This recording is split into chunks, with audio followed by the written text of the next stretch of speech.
really hard work. But yeah. I will attempt to not use so many profanities.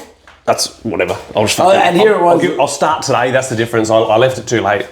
And started trying to edit it out. Oh yeah. Oops. That's right. I started trying to edit it out too late, and I was like, man, it's gonna take me a week. Yeah. I actually thought the one, because I did the episode, the Think Pink with Joe Comerford. Oh yeah. And I thought that was going to be way more than what it was, but it wasn't as bad as what I thought it was. Yeah, okay. Actually, I'm 22 minutes into getting all the swear words out of that, and it's not too bad. It's not too bad. There's been about 5 or 6, you know. Yeah. I don't even listen to mine back. I don't. I've deleted one episode to save some butt hurt. Yeah, I think your missus listened to it. Was that because your missus does a pre-listen normally, doesn't she? She usually does. No, yeah, good idea. But I deleted one because it was like I'd said some things about some stuff, and instead of the person who it was about, they didn't listen to it. Somebody else had listened to it and said, "Hey, have you heard what he said?" And and then that person and then still didn't listen to me okay. and goes, "Hey, did you say this?" And I'm like, "Did you listen to the episode?" He goes, "No." I go, shut up. Yeah. Shut up. And I'm like, okay. Well, go listen to it then. Yeah, I'll go listen to it, yeah. So I was like, all right, cool. Well, this is what I've got to do now. I'm just going to leave it. Yeah. So I've deleted one episode nice. ever. Nice. I left the one where I ran about how my family's a bunch of pieces of shit. You know, like you called them drunks. Yeah, I did. I called them drunks and I got in trouble. But yeah. Funny that. And then it's funny how, did I tell you about my old man not being well? So I get a call from my sister the other day. I didn't know. Through the grapevine that my dad wasn't well. Yeah. And that he's got issues with his prostate, and his prostate removed. And this is my thing. I'm like, this dude, I'm like, even him living in Perth and me not talking to him for 8 years, he's still me later. Yeah. So now I've got to go get tested because he's got prostate issues, his brother had prostate issues, and his other brother had prostate issues. So I'm like, great, sounds like it's in the family, bro. So I'm like, and I went and spoke to my doctor about it. And I'm like, hey, can you this is before I really knew. I'm like, can we do some sort of blood test, or, you know, can you get figure in the date, you know, 6 knuckles deep for me?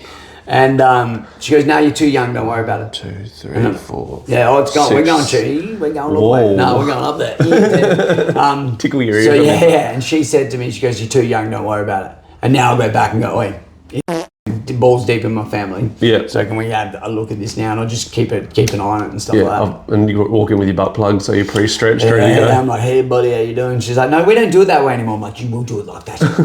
I've been searching around for I brought you an elbow like glove like they use in the cows. I've been searching everywhere for a traditional doctor who'll do it right.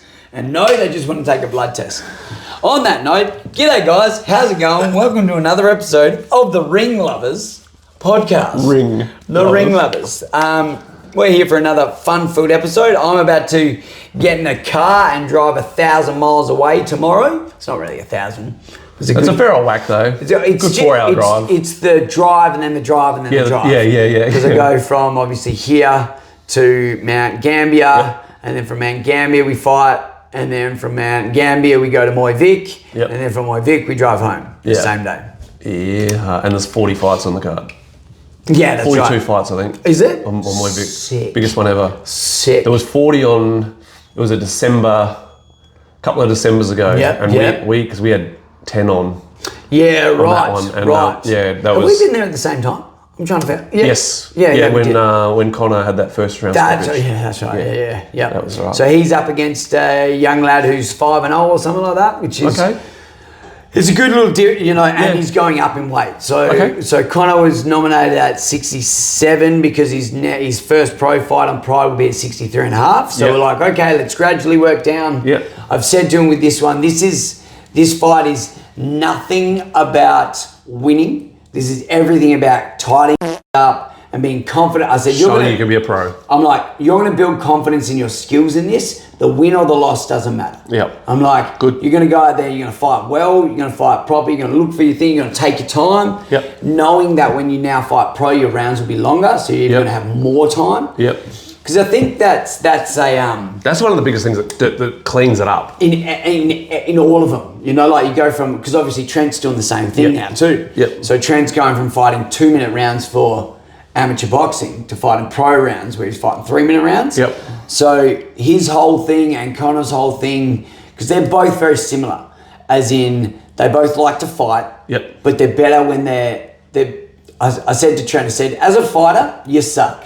As a boxer, you box well. Yes. As a Muay Thai fighter, you're not that great, bro. But as a Muay Thai technique or a kickboxing where you be an actual where you can actually take your time. Yeah. So that's when you're better because, man, it's like there's one way. There's one brilliant way to get either of them into a scrap fight.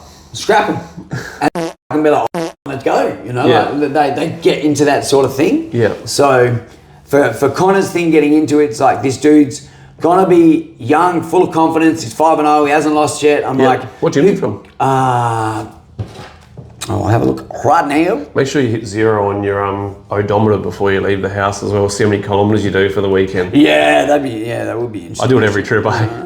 Where is he? What Jimmy from? What Jimmy from? Dynamite! Oh, yeah. Dynamite! Maybe you know him.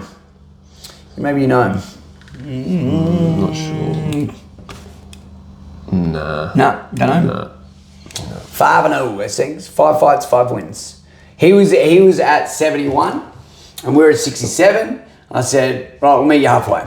Yeah, cool. Because it's either that or Connor didn't fight before Pride. And I'm like, I need him to get some bad juju out. Yeah. You know, like he had a really good fight in his last one in Canberra, but didn't come out with the win and stuff. But like fought a dude who was very good. Yeah. And he fought well in that fight. Yeah. But this is just almost like no win, like wins, losses, don't care. Be happy, come out and go, was really happy with the way I fought. Yeah, then that's important. That's important in this game, right? Like knowing that you're doing the stuff you're supposed to be doing well. Yeah, that's right. And at the end of the day, man, early on in your career, like whatever happens with the decision happens with the decision, yeah, right? That's right. Like even like on the weekend, I had that chat with a particular someone.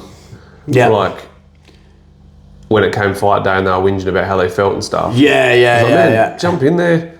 Yeah. Do your little bit and then just leave. That's right. If you feel good about it after, cool. If you don't, cool. Just like next one. It's done. Yeah, it's done. And I think sometimes do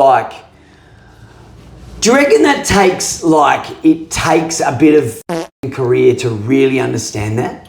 You know, as in I can come out of a loss and see all the good in the loss that I can go, even my last fight, I boxed up a storm and fucking did. Yeah. You know, I was doing all the right things until I didn't. So I can come out of that and go okay, I lost, that's fine, but I did it all, up until I got cracked, everything was my way. I was doing all the right things and being happy. And it's I only think through maturity of doing so many fights that I can come out and see that. I think a big part of it though is and gym culture is the other one too. Having the right people around you. Yeah.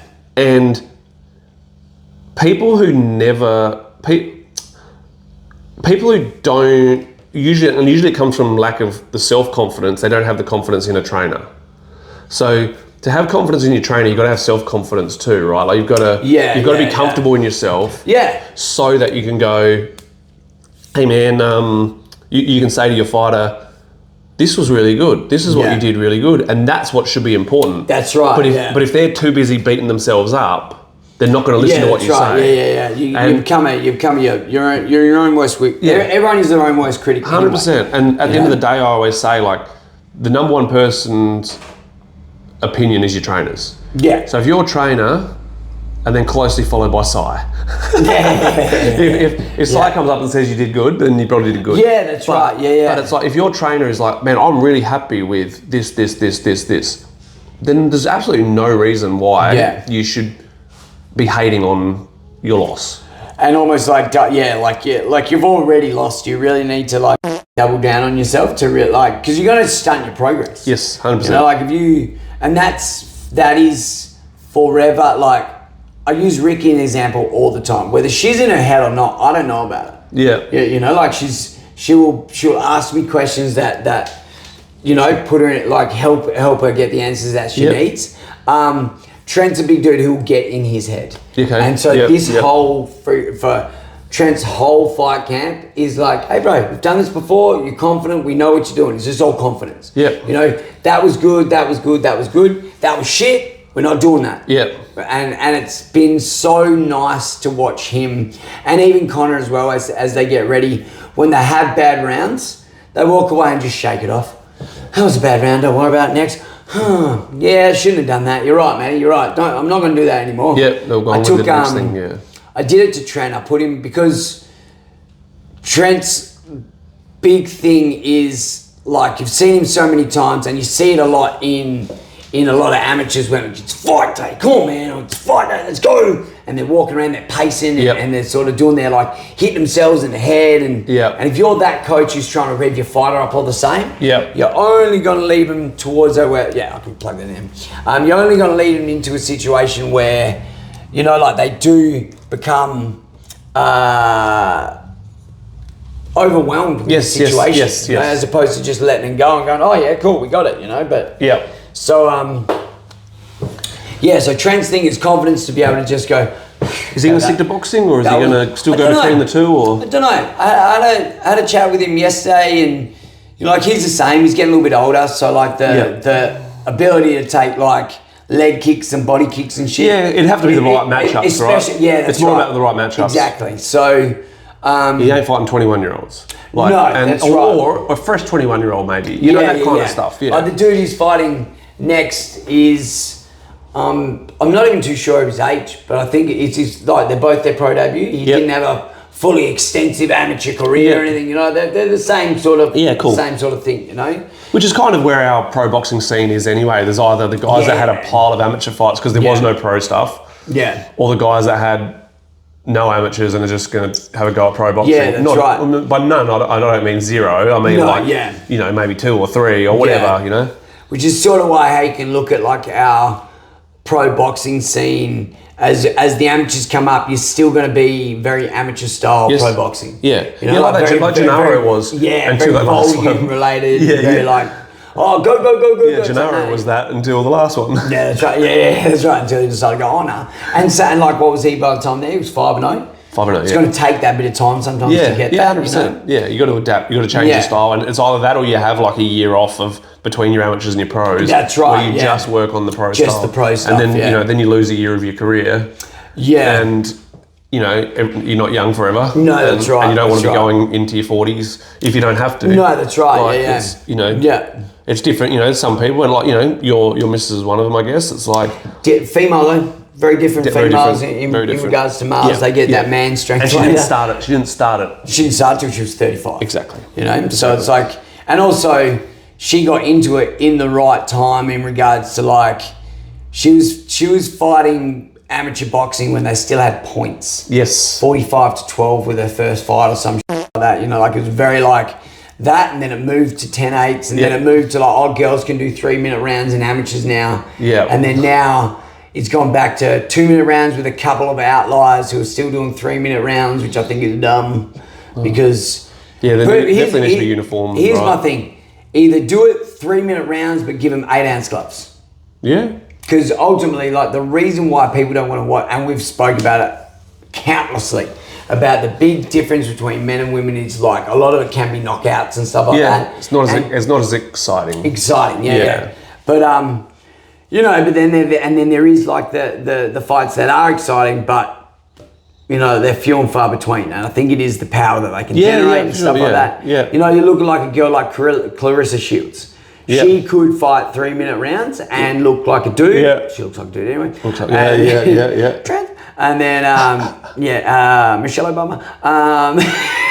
Michael Obama. So some of them can do it, but they're not really conditioned to do it that way. But so that's what we're doing. We're doing that, and then we come back, and our next fight after that, we got another one of these weekends in another couple of weeks. Because we got the amateur amateur boxing, which is 3 days, and then we got an MMA fight in the middle of that. We got Liam making our first MMA fight for the gym. Which is cool. It's cool to get our foot in that door. As I said, it's been my love forever. So it's like, it's cool. Like as a gym owner of someone who's been building to this, I'm excited about it. It's when it's where your roots started, So yeah, that's right. So I'm like, oh man, like, so it's exciting. And like I was saying, like Muay Thai is where I fell because that's what I liked doing. I like striking the most out of anything, kicking, punching, everything. But I've always loved watching MMA and stuff like that. So it's exciting for the gym that we've got that. But just another one of them busy weekends, where it's like, I don't miss them. Yeah. Like my idea of a busy weekend is going away and I was going to say loading up the car, have one fighter, loading up the car, driving, coming back, that sort of stuff. Yeah, we just planned our end of year trip like we did the NT last year. Yep. I think this year we might do Margaret River. Oh yeah, cool. Yeah. Margaret River, love that place. Yeah, I've never been. Nah? No, my sister lives there. Oh no shit. Yeah, but never been. Great surf spot if you're a surfer. Yeah. Great surf. Surf there. Chompers there. Almost died. Yeah. Surf there, but it's good. Yeah, I'd probably have to. We used to do it. We used to do a school camp there. Oh really? So we had a it's funny. I was just talking about it with my nephew. He's doing like a survival outdoor education camp. Yep. Where they do a little bit of orienteering. Yeah, cool. They build a fire outside and all that sort of stuff. But it was so different hearing to him to what we had to do because our teacher back then, he had a big home in Margaret River. Okay. Like a big homestead. So like he'd do it every year. He'd take about 15 kids, just him, because it was back in the day before you needed one teacher for every 2.5 kids or whatever it is. Crazy, huh? So he used to we'd load up in the bus, just the school bus, 15 kids, we'd drive out to his house. Get put in the dungeon, get strapped up. Pretty much. Like it was like you'd take your sleeping bag and stuff, and then we'd have a day where like we'd go out during the day, we'd go on hiking today, kids. Grab this, and we're going. You need your water purified, you need a bottle of water, you're gonna run out, and we're gonna purify water. So we'd go out and we'd have to get the little tablets in and do all that sort of stuff and purify it and like... That's sick. Life skills for in the middle of the bush, And then we did this other thing is what they would never allow to do now at all. We'd hike 15Ks. Yep. You'd have to carry your backpack that you had.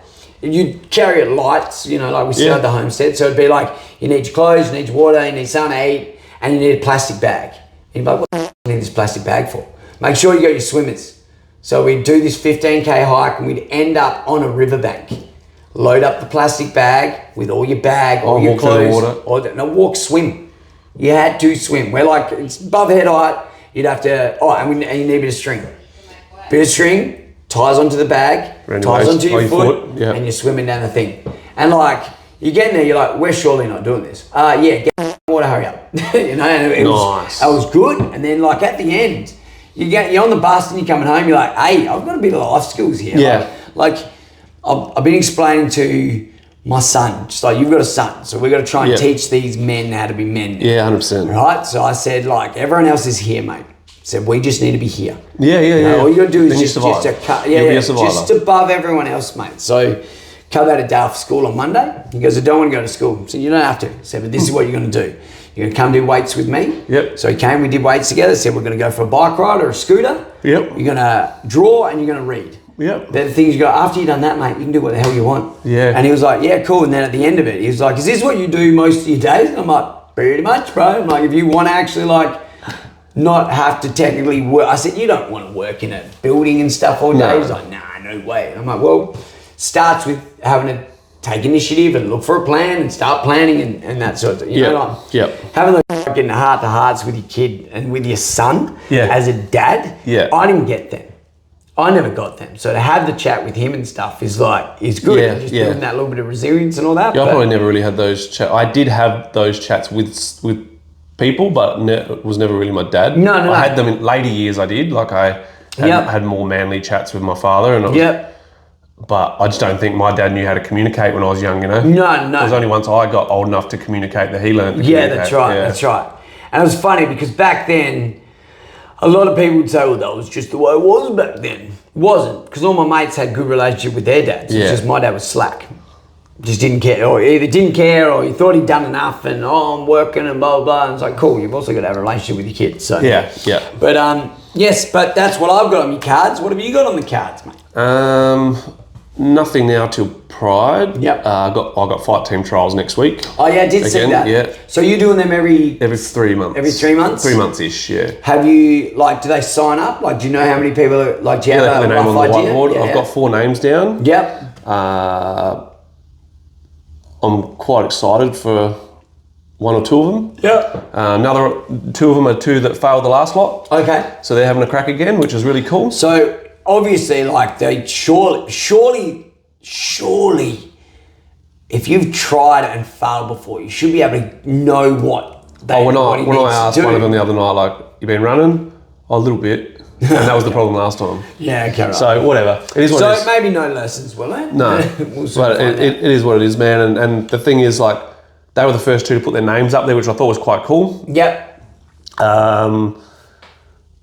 of the boys from the last lot are nominated for Pride. One's matched. Okay, cool. On the amateur card, yep, which is cool. So I got that coming up. Obviously, Pride, I got 2 pros on. There's no fight announcements yet, so we'll wait for those to come out. Yeah, someone. But yeah, just come back from Melbourne last weekend. Obviously, it was at Warriors Way. Yeah, yep. Had Jason on. He didn't really fight the way I wanted, but he probably fought the way that he just normally does. Hence getting cut in the first round again. When you say you didn't fight the way, like you had a game plan, you didn't stick to it. Yeah, or but he didn't execute it the way that you expected him to. He didn't really do the game plan. Like he kind of, obviously he loves to clinch. Yeah. So he gets in there and that's his comfortable spot. But in the 3rd round, were telling him not to. Yeah. But okay. Yeah. he was struggling to not go from hands into the clinch. Yeah. Okay. Right. So like he could have won by knockout. First round he got cut again, and then I think it was 2nd round he started long guarding. He's like, oh, long guards work, hey. I'm like, oh yeah, they do. 31 fights in, Yeah. I get that all the time. Yeah. You probably get that all the time. Yeah. Hey man, that works. I'm like, I've been telling you that for years. Yeah. So he got the win. It was a pretty convincing win. Like the tie was, he drowned. Yeah. Okay. Right. It was like he's been a long time out of the ring, and he. Yeah. But he was supposed to fight Ramesh on a power play. Actually, I remember but tore his calf in the change rooms before the fight. Yeah. So that fight didn't go ahead. But what do you think of that? Like when I say, what do you think of that? Like you would get dudes who that would happen. Like he's torn his calf, obviously warming up.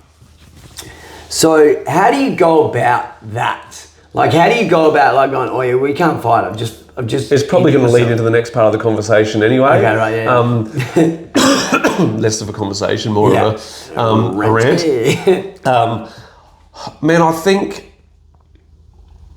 depending on where they're at and who it is. Yeah, like a Thai, they don't have to get the adrenaline rush that we get. Yeah. So they're going to feel every single step of that along the way. You know? Yeah. He lost the ability to even move around. Like It was probably instantly got in his head as soon as you feel the tweak too. I wouldn't say with a Thai. I wouldn't say so. No. I would more say he would go, I can't play this game now, like because this game is going to have to be to move and do this. Yeah. He'd be thinking it from a tactical point of view, and it wouldn't be like, oh, if I can't move and I get hit, whereas that's where the white man's brain goes. It's like, oh, what about this? Oh, no. It's pretty.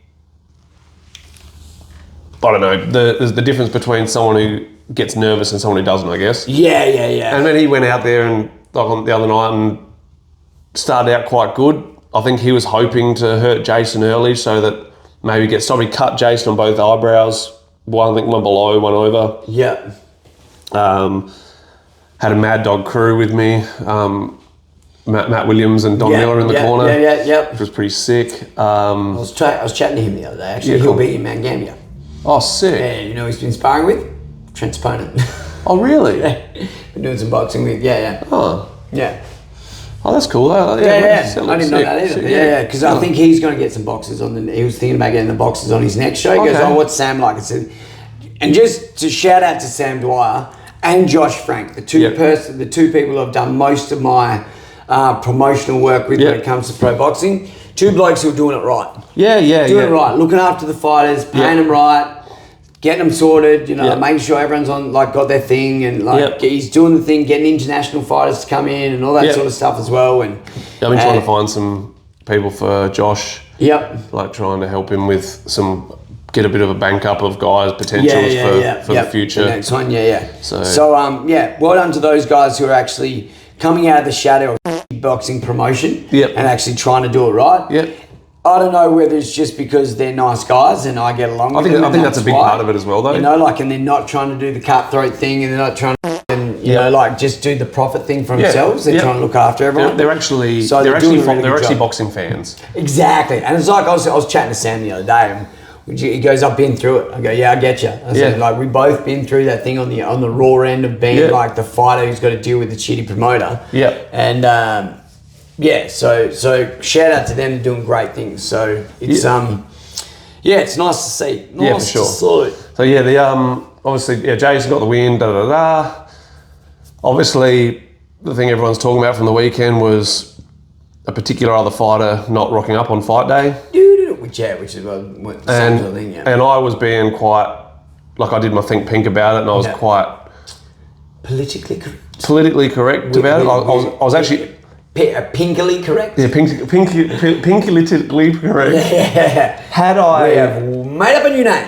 A new word. Had I seen this message previously, I would have been very different in that. So let's get a backstory on old mate.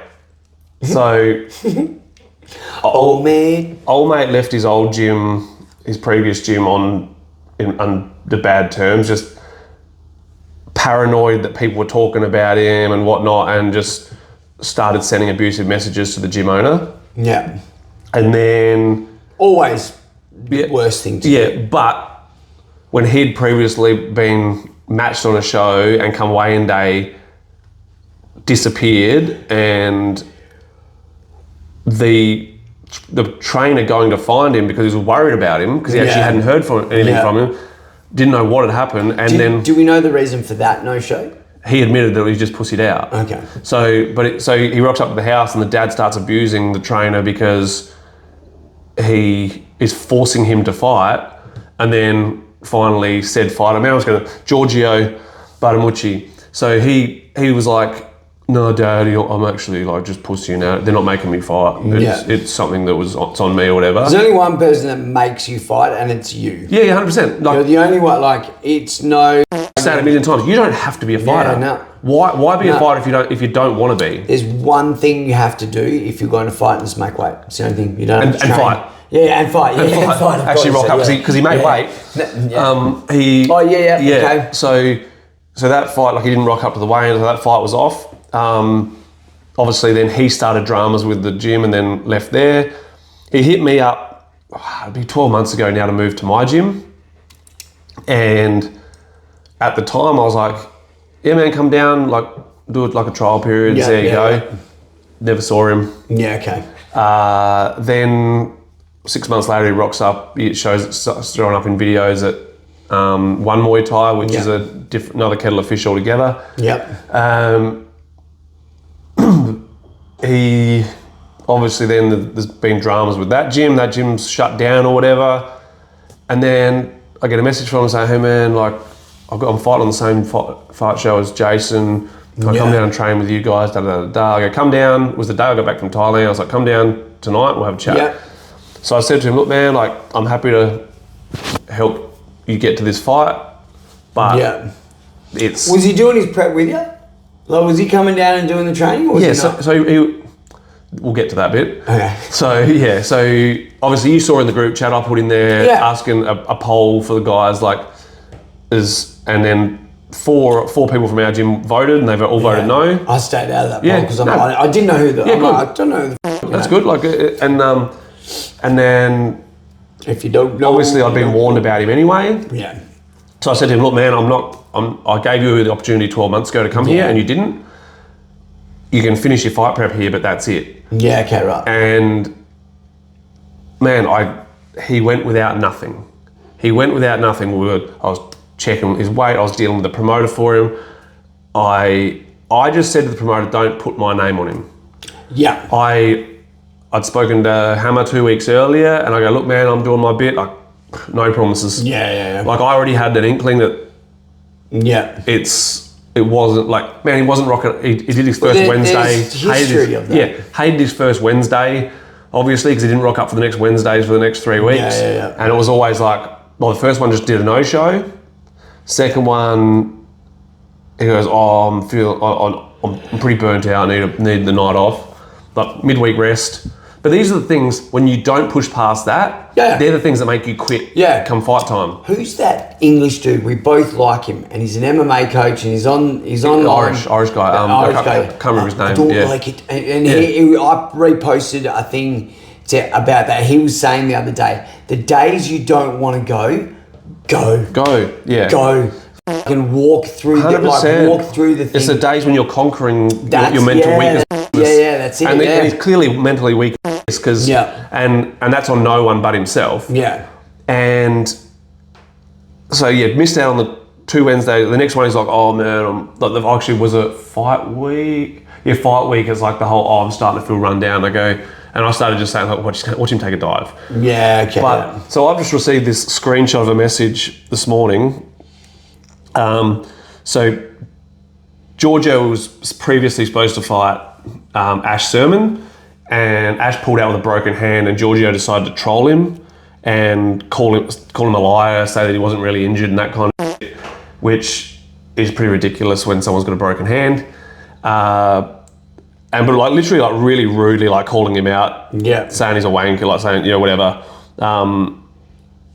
And then obviously then Giorgio did a no-show on Saturday. Yeah. Disappears, sends me a message going, I've got like a mutual friend of ours is going to come pick him up. Yeah.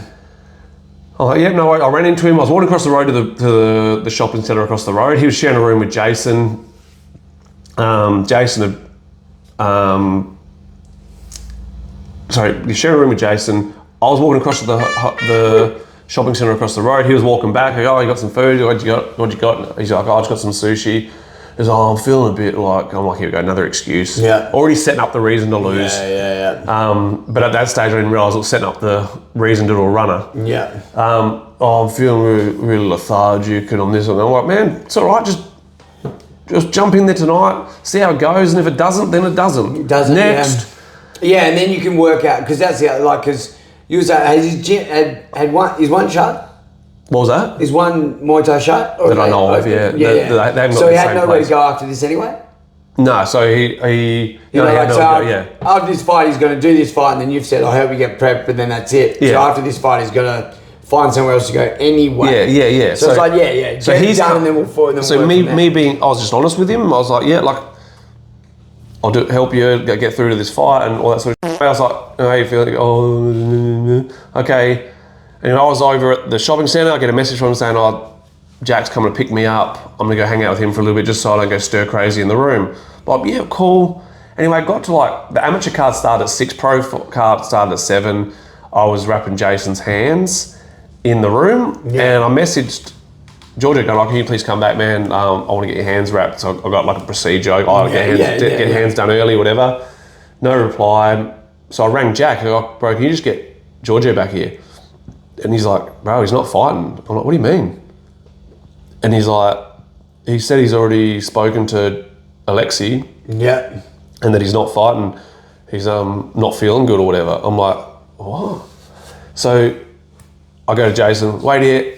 I turn around though and I'm like, oh, I realised he'd packed his bags while Jason was out for lunch, packed his bags, full premeditated, packed his bags and left, but never rocked up to Jack's. Jack paid for, Jack wasn't coming to pick him up. Jack paid for an Uber for him. Yeah, right. And he never rocked up. He got in the Uber, but never rocked up to the house. Okay. So full premeditated, even used his mate. How do you do that? Because will an Uber take you somewhere else? Oh, you can just say, pull over here, mate, I'll jump out of here. Oh, okay, right. Yeah, suppose. So he may have got there. I think the Uber driver said something to Jack, like he got out like 3 minutes earlier or something. Okay. Because I'm pretty sure the Uber still rocked up at the house. Yeah, okay, empty. Yeah. Yeah. And I was like, oh, no way. So I quickly went over to the promotion, like we were staying at the hotel where the promotion was. Yeah. And like Alexi comes out from, he had a fighter on the amateurs. I'm like, hey bro, something about Georgia. He goes, what do you mean, man? I go, oh, Jesus. Check your phone. Right. There's a message and Alexi's like, what the? Yeah. And he messages him, he goes, look, man.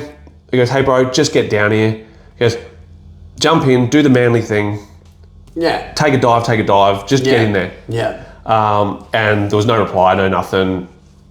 Then I was like to Alexi, let me go tell Hammer. Yeah. It was Hammer's boy who was fighting. Okay. And I went up to Hammer and said, look man, Georgia's gone missing. He's like, what do you mean? Yeah. I'm like, exactly, like, he's gone missing. Okay. And yeah, totally did a runner. And then... So how did he fly with you there? Yeah. So didn't get on the plane on the way back. Didn't get on the plane on the way. Obviously booked his own flight, got his own return flight, so he wouldn't have to see us. Where was that? Where was the fight? Where? Yeah, where was the fight? Melbourne. So so he's looking at a couple $100. Yeah, on the same day, probably 300-400 even maybe. Yeah. But even like he was like, unless he stayed the night. Yeah. Because you don't really know, do you? You haven't seen him since. No, I haven't seen him since. Yeah. No. But I was like, man, like you're doing the thing. Mm. But so you didn't rock up to the flight the next morning. He thought probably I wanted to pound his head in or whatever. At the time, I was like, whatever. He wasn't my fighter. Yeah. And Hammer even sat down with me. I saw the message. Yeah, and yeah. Not my fighter, not my problem. Yeah, At that point, that's the way I'd feel. So, I sat down to Hammer. I go, look, man, I was pumping up his tires. Like he's just. Honestly, the only way to put it is he's a fucking loser. Yeah, okay. And I was, trying to keep him excited, trying to like just saying the things you got to say, you're fit, you're looking good, whatever. Man, he was good. He was ready to go. Like he was good enough. Yeah. But in his I was own going to head, say, how was he looking? He was fine, bro. He was fine. Yeah. But the thing is, having days off, all those things, that's the shit that plants the seed in your head. That you never know idle hands is the devil's playground. Yeah. If you're sitting at home staring at the wall jerking off, then you're not going to think about, I can do this. He's probably sitting at home on the rack instead or something. Yeah, okay, right. Like and I dealt with Hammer and I said to Hammer, look, man, he goes, no. He goes, I know you did your bit, man. Like, don't stress, like it's all good. I'm like, cool, I'm glad. Like that makes me feel a bit better that you and Alexi don't, see that. Yeah, it's not like it. Okay, but there's also a reason why I didn't put my name on him. Yeah, like I'm not going to vouch for him. I wasn't vouching for him, and I'd actually said the other way 2 weeks earlier to Hammer, like I'd be surprised if he actually gets in there. Yeah. And the thing is, it wasn't only through reputation; it was through demeanour. Anyway, so I was like, I've said nothing bad. I think Pink, I was pretty nice about it. Yeah. Had I received this message, which I'll read out now. So this was after Ash Sermon and him having because Ash Sermon was like, fuck it, I'm going to troll him now. Well, yeah, because you missed that part. So you didn't say that he trolled him. So originally when he broke his hand, when Ash had a broken hand, Giorgio was like, so two guys, they were meant to fight each other. Yep. And then Ash, unfortunately, had to pull out because he had a broken hand. Yep. And then, so from that, old mate, allegedly, only because I don't, but you know what I'm saying? Like, his message to Ash and going, you're a pussy sort of thing, eh? Yeah, yep. And like called him a liar for having said it wasn't really broken or whatever. Okay, right. Anyway, so Ash messages him going, long run back to Adelaide, eh? Good thing you're good at running. Won't be signing any contracts with someone that won't, because he keeps saying sign the contract to Ash. Yeah. Won't be signing a contract with them. Somebody can't even fulfill a contract. Yeah. And then he gets this message. Aren't you in your 30s anyway? And if I really wanted to fight, I'd go to Thailand anyway. Didn't have a coach or a good gym to train at. So you had one of the top 2 gyms in South Australia to train at. Cool, sweet. For the whole camp. Was juggling a hard construction job. Man, Jason works 12-hour days and still... Bro, I was a plumber's apprentice. Yeah, I was a plumber for years. I did my whole career plumbing. Yep. It wasn't until I moved here where I didn't have to do plumbing anymore. Yeah, for sure. I did the whole thing before. Yeah, man. I was juggling 3 jobs at one point, And still getting in and fighting with fitness even though you were smoking. Yeah. And it's the grind of the amateur. And like, we all know that this sport doesn't make you shit until you're, or like any combat sport, until you're above that. And even then, like Muay Thai, boxing, Australian MMA, we are not in the position where you can retire and not work. There isn't the money in it here. No. You know, the money comes in like, and even then, like you go to Thailand and you're fighting out of Thailand, you're not getting paid heaps of money. Like your money is there to just like, your money pays for your training. Yeah. I mean, you fight, I said that for years. The reason why I had to fight twice a year is because that made my gym membership free. I was only fighting to keep my gym membership free. You know, well, obviously I loved it as well. Yeah, but like, I know what you mean. That was my, cool. Now my job pays for my living. My fighting pays for my gym. I'm still, you know, like I've got to bust my ass because my boss is going to fire me and I need that job to pay for this job first. Yeah, 100%, you know? yeah. So,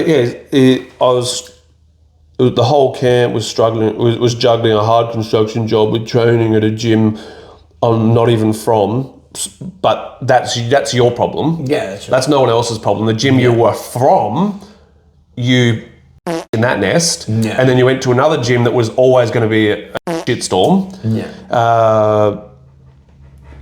And had no support, was run down and sick. This is the thing. So he told me on the Wednesday leading up to the fight, he goes, I'm going to have tonight off, man. I'm not feeling da-da-da-da-da.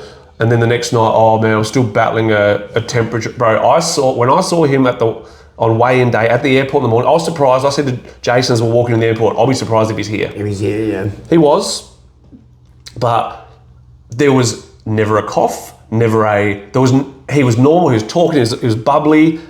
If you're going to do the sick game, play on it. Yeah. The whole time. Because he's obviously a really bad actor because he couldn't even... We've all done it. We've all done it.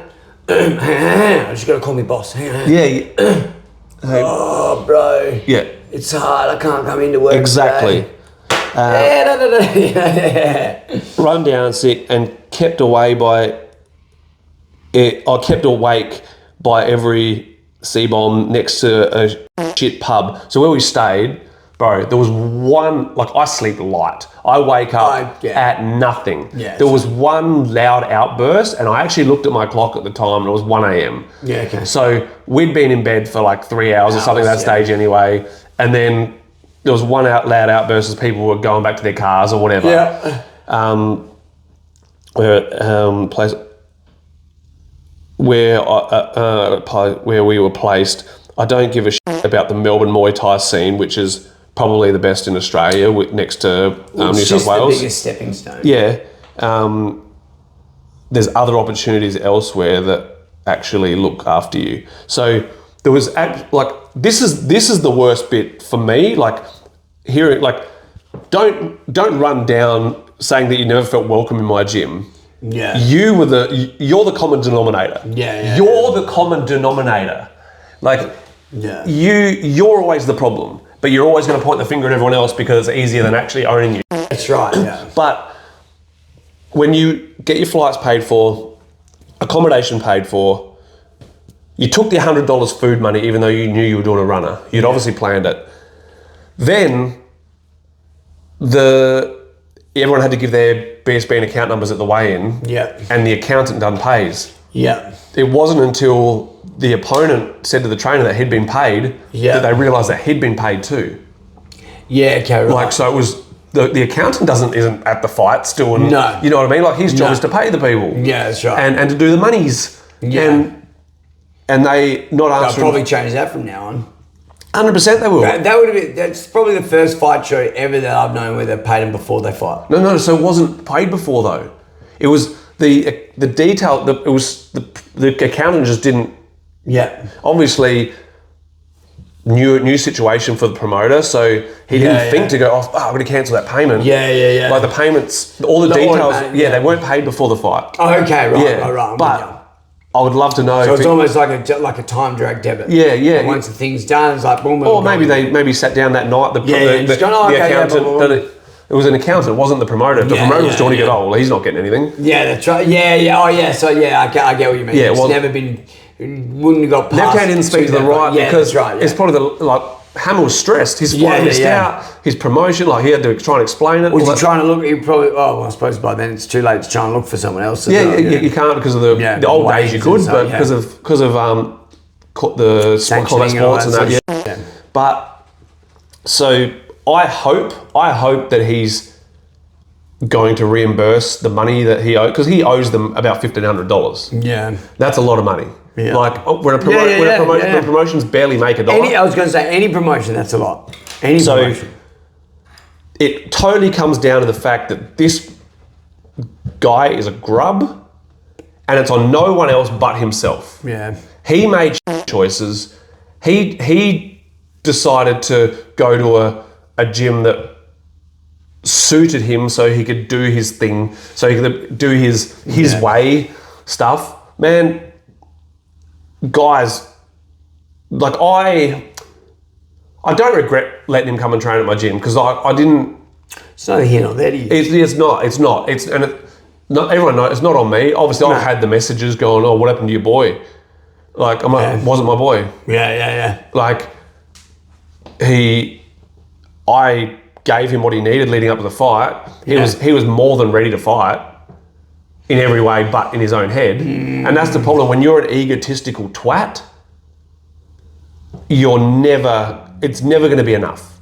And it's always going to be someone else's fault. Yeah. It's what you are doing. If that's the message you write to someone as your reason for not fighting, you've thought about it way too much and found every excuse under the sun. Exactly, yeah. Like, so... How old is he? Can't remember. Let me have a look, because I've got his I've got a copy of his driver's license here from booking flights. He's, where are we?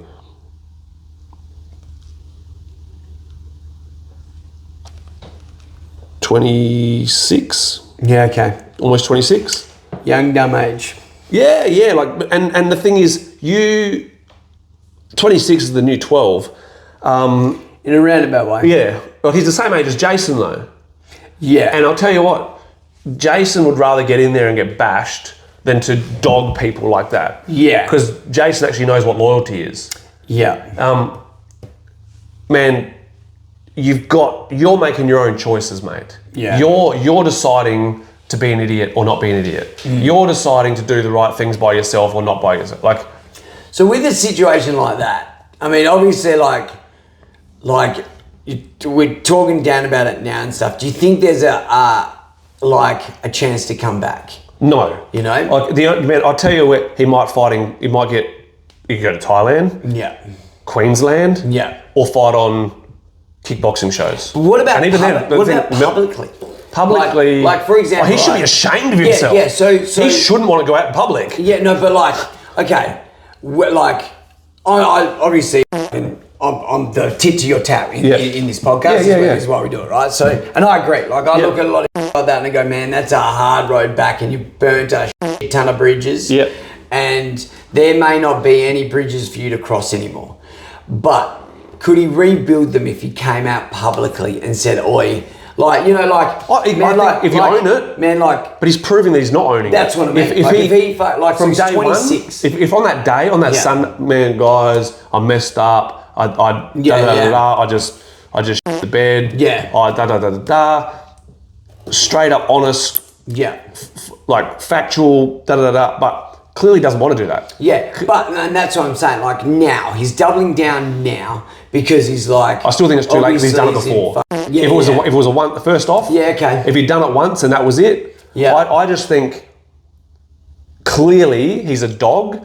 Man, I charge him $25 a week. That's less than my people who are paying at my gym. Yeah. I said, give me $100 for the month, bro. Yeah. Like, I suppose I look at it and go like if he's got, because like you jokingly said, like he could be on the rack and all that sort of shit, you know, like, man, we've all done shit that was fucked, you know, like I've had a drinking problem, did terrible things when I was a drinker. Yep. You've had your substance, you've done terrible things. Yep. And like those things, you don't, and I don't go like, oh, drinking did that. I go, I was a person then. Yeah. You were a person. Yeah. He's a person now. And the thing is, at the time, when I never pointed the finger at everyone else. Yeah. Like I used to say it was my childhood that made me become an addict. But if I burnt someone, I admitted that I burnt them. Yeah. Instantly, but? Instantly. Like straight away? Yeah. Instantly, man.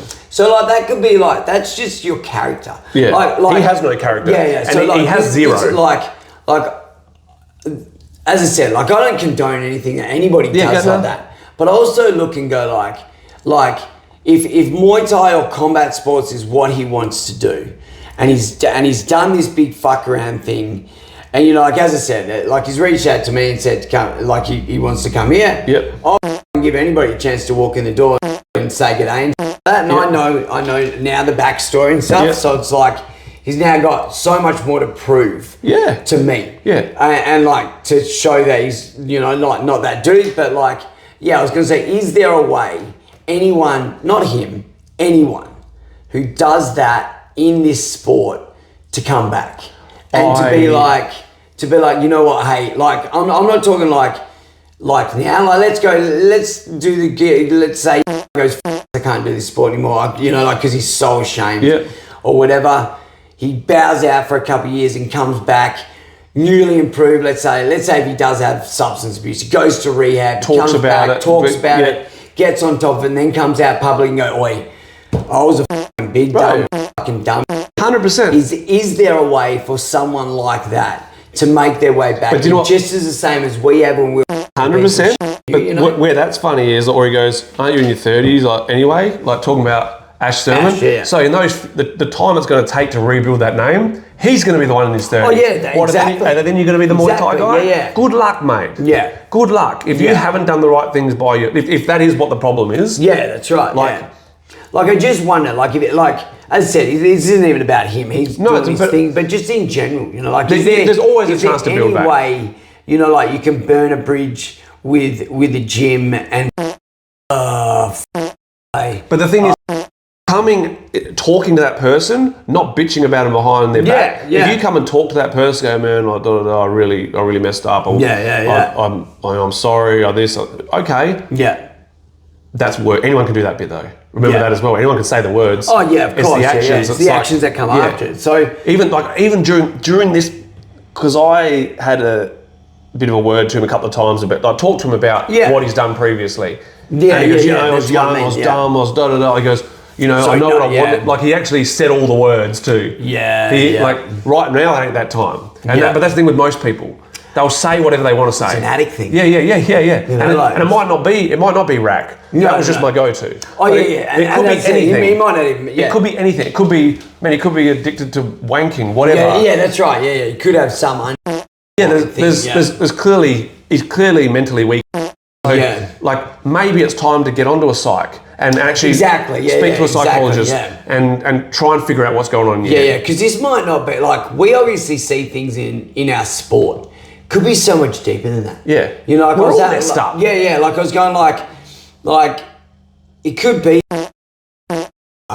if you know what I mean. Like sometimes like I think just like through my own journey of like addiction and all that sort of shit, I look back at sometimes and go, if I had a hug there, or if I had someone who was just going like, you're not doing. But you've also got to be opened up to those hugs. That's right. And if your ego is going, no, I'm fine, I'm tough. I'm sick, which is him. Which is him. It's like. But I was like that. I didn't think I had a problem. So then probably the hugs at the time wouldn't have helped either.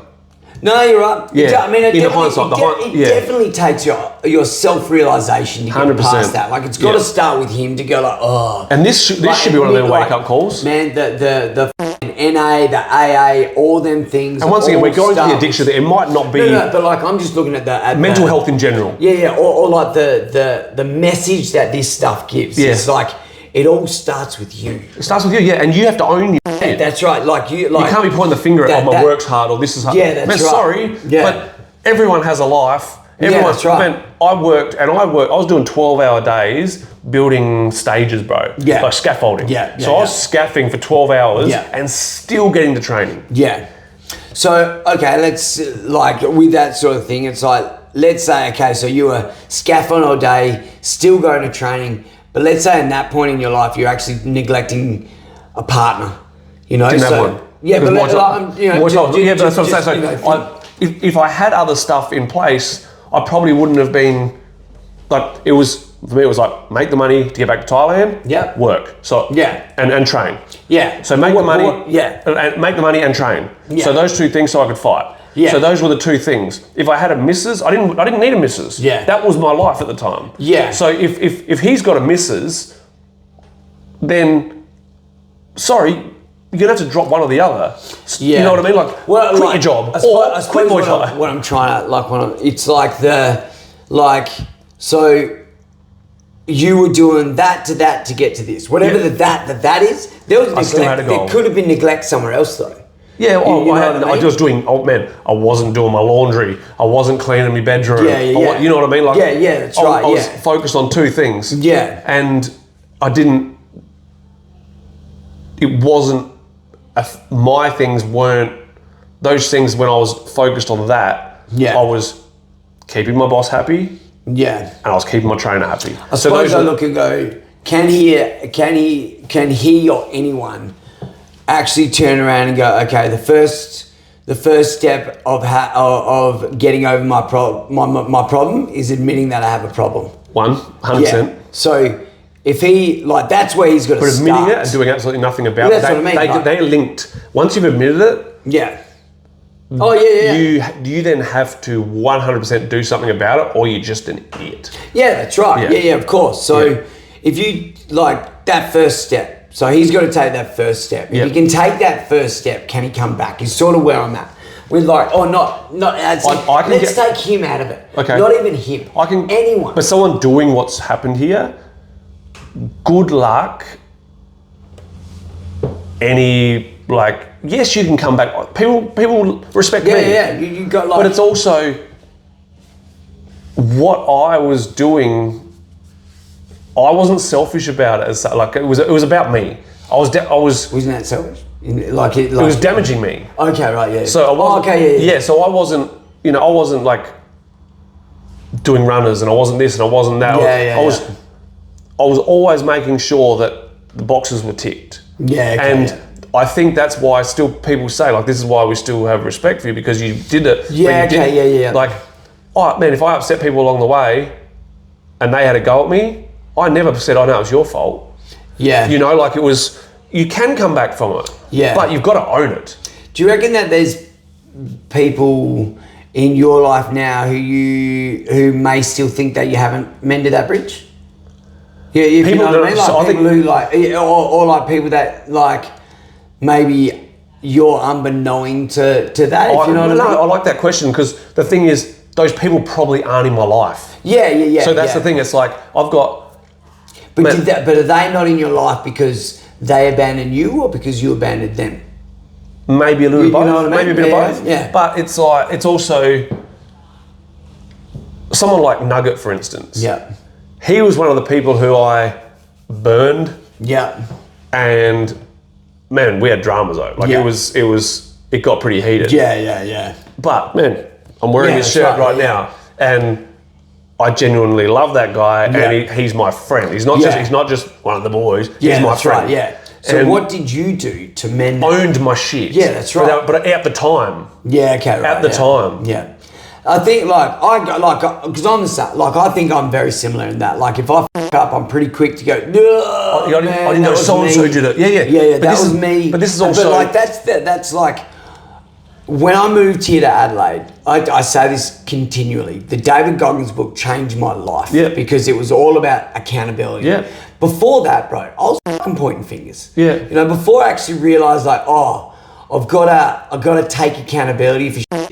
Is there people around who don't have someone telling them, or don't have someone going like, oi, sack up, buddy. You got to actually, like, I say, that is my favourite. So my favourite two words right now is sack up. Yeah. I say it to my kids in my kids' class. I'm like, hey, stop crying, buddy. Sack up. We're doing this thing. Like this is Muay Thai. This isn't ballet. I don't think anyone actually has that excuse anymore, because there is so much out there.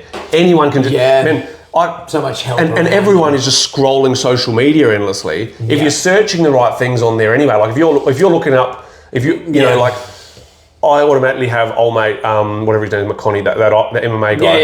It's all about accountability. It pops up on there because I like his stuff. Yeah. And the thing is, if you're looking up,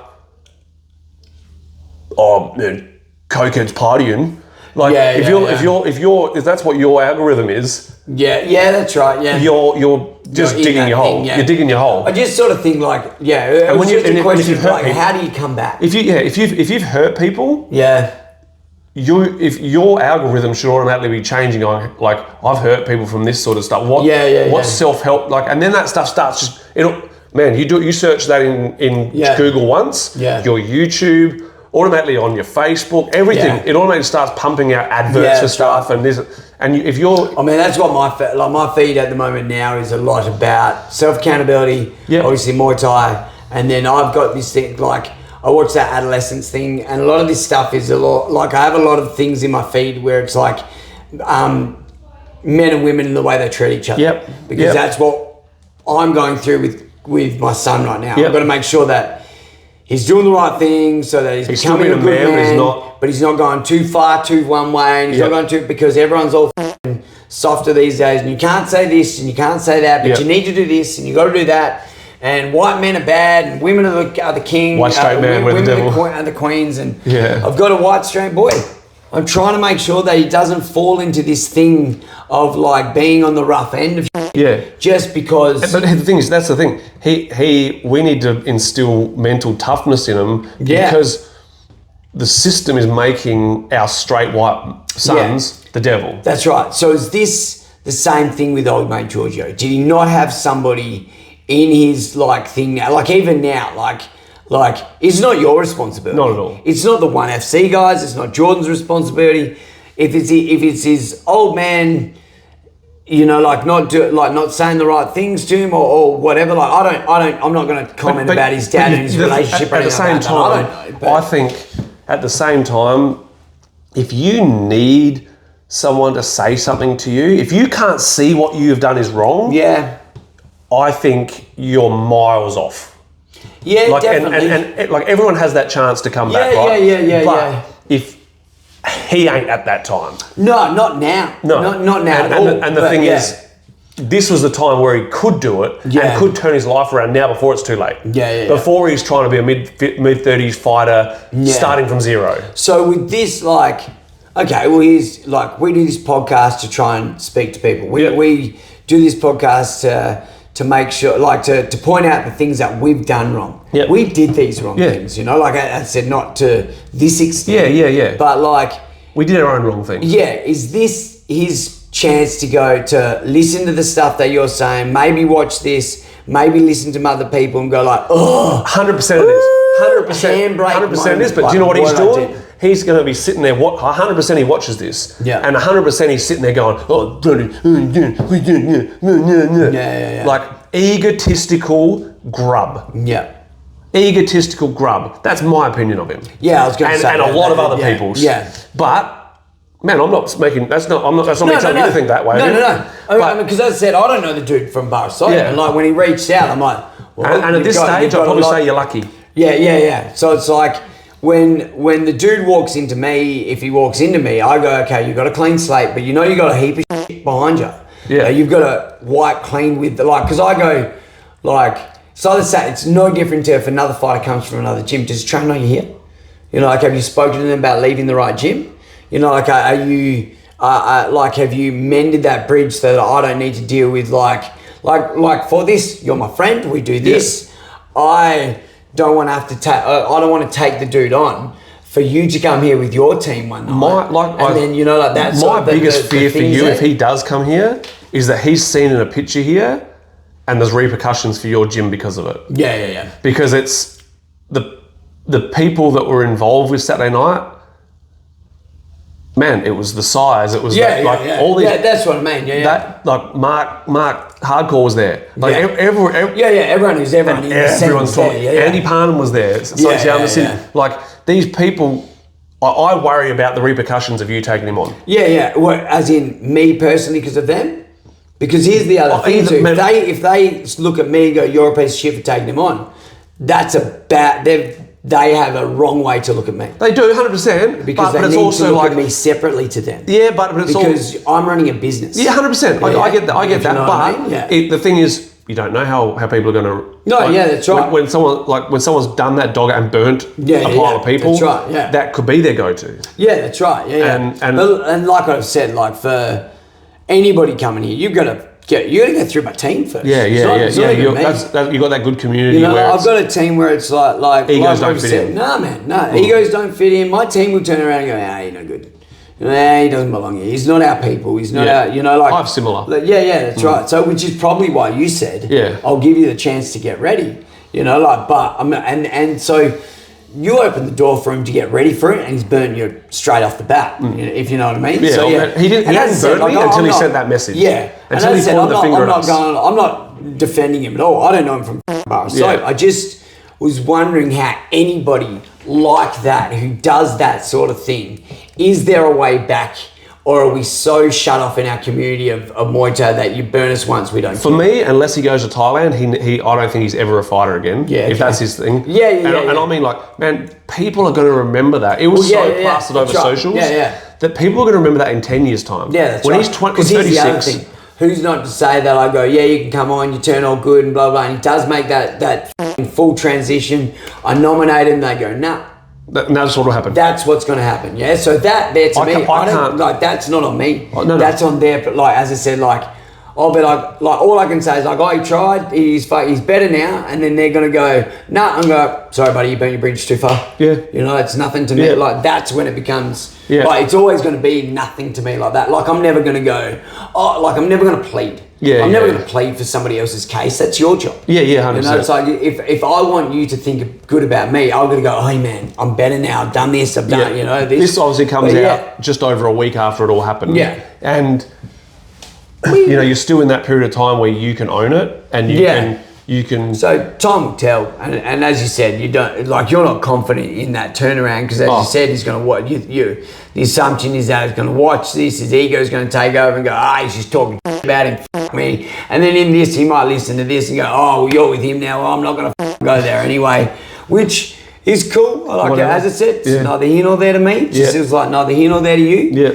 I've always said, and you're the same, you'll give someone a chance because you let him come in to train with you. Yeah. You know, and then he that. So it's like, I'll give you a chance to walk in, but if you don't come in and that either, because it's not me, it's my team, it's my gym that will push you out. It's the family. It's the culture that we have here. And it ain't like a click. No. It's like, because my gym's the same. It's like, man. If you look over it, I look over at the end of the ring last night. It's always a little judgment thing for me at the end of classes. Yep. Who's sitting there talking? Yeah. And I was like, Jason, Benji, Jason, who was in the middle? Can't remember who was in the middle. Benji, Neil, who's just come back after 12 months of being away.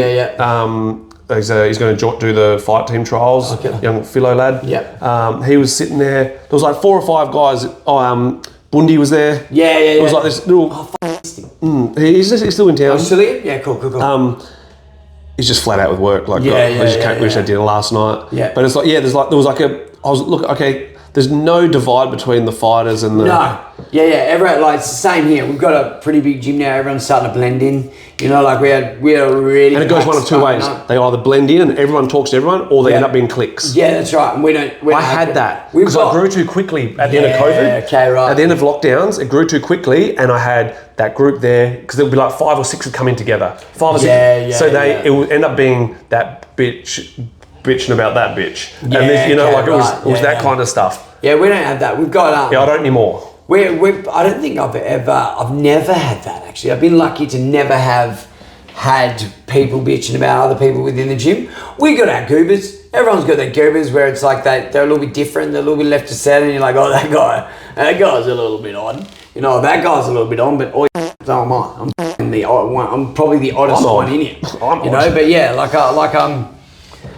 But yeah, so like your culture of your gym is what's going to keep people like that in or out. 100%. You know, but Yeah, no, but it's also probably why he says that he never felt welcomed at my gym. That's right. Because he was ostracizing himself. That's right. Yeah. And that's what it'd be here. If he ever came here and like he goes, oh, I don't feel like I'm welcome. It's like, we are probably the most welcoming gym around, like, not, this end of town. Yeah. You know what I mean? Like, exactly. I've known of other people who've gone I've got people who've been to gyms around and they've come to me because they didn't feel welcome at other places. Yeah. And that's awesome for me because I love being able to do that. Like, where'd you come from? Oh, what happened? Oh, yeah, well, go speak to him because he came from the same gym and says the same thing. Yep. You know, like if you didn't make it into that clique, then whatever. Like we don't have said clique. So that's right. We don't have that. It's like you're either part of the team or you're not. You're walking in and I'm giving you shit whether regardless of who you are.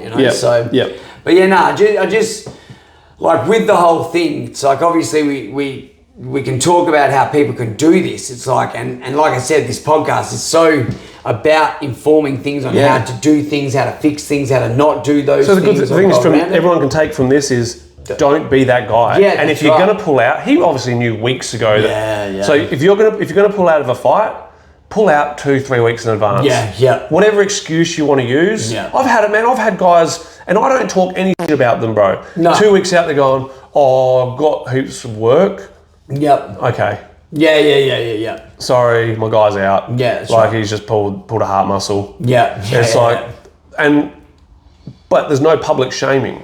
No, that's right. Yeah. Because doesn't need it. This is a shameful moment. Yeah, that's right. Yeah. So it's a different situation. Is a different thing. But when you're pulling out because you're not ready or whatever, and you've made that decision, and pulling out respectfully. And the thing is, if all those things were going to be your excuse, man, you knew 5-6 weeks ago.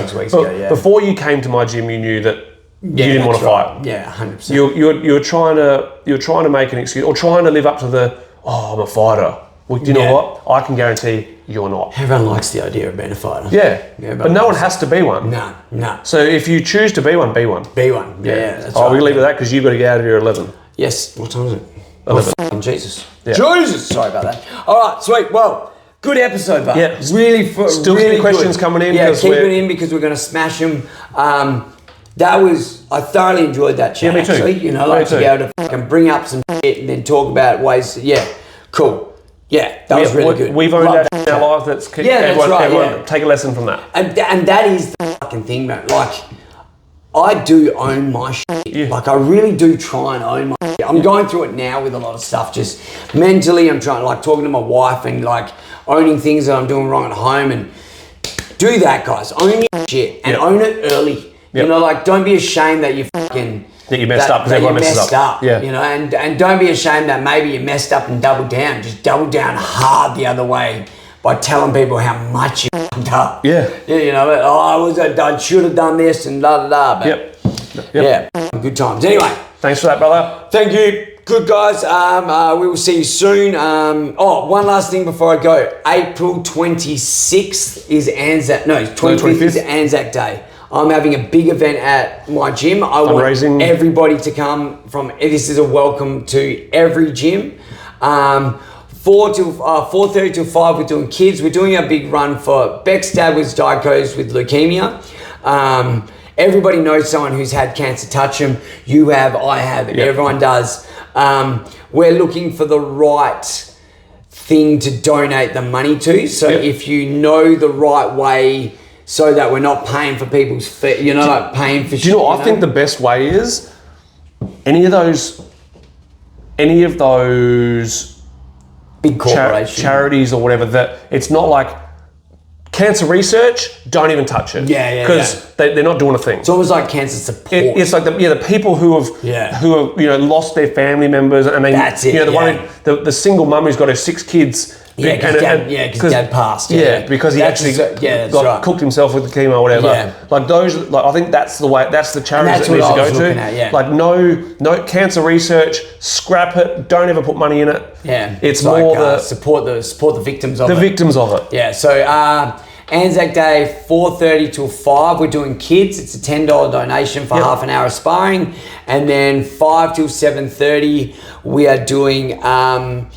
Every round that you spar costs you $2. Yep. So if you do 10 rounds, it's $20 donation. If you do 20 rounds, Okay. Like So a what my magnum. plan is for this, I'm going to speak to my gym guys, see if I can get everyone to come out here for Sweet. it, and then however many rounds all my guys do, I'll pay the $2 per round. Beautiful. So I'll and speak. then what we'll do, and it's like, it's a public holiday that day. So your gym, like. We still run the classes I was that we gonna run say, you as guys normal, do. but yeah. Not It's a all Friday, gym- right? Yeah. It's a Friday, so it's not that's so bad, yeah. Not all gyms run classes. If your gym decides that they're not going to run a class that day, come down, do a couple rounds, pop your head in. We're going to have an ice cream truck or like a coffee van or something like that. We're doing something like that as well. Music will be pumping. It's just all for a good cause. It's called Rounds for Poppy John. Yep. And he's a great guy. And he's fucking. I'm trying not to fuck with shit as we talk about, but he's like. He's a beautiful guy. He's a beautiful dude, and I didn't have a good dad.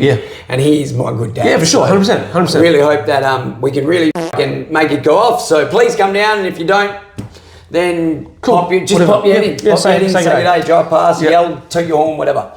All right, on that note, we will finish off more questions next week. We love you all to death. Sweet. Peace. Peace. Love you. Bye. Peace. Oh, yeah.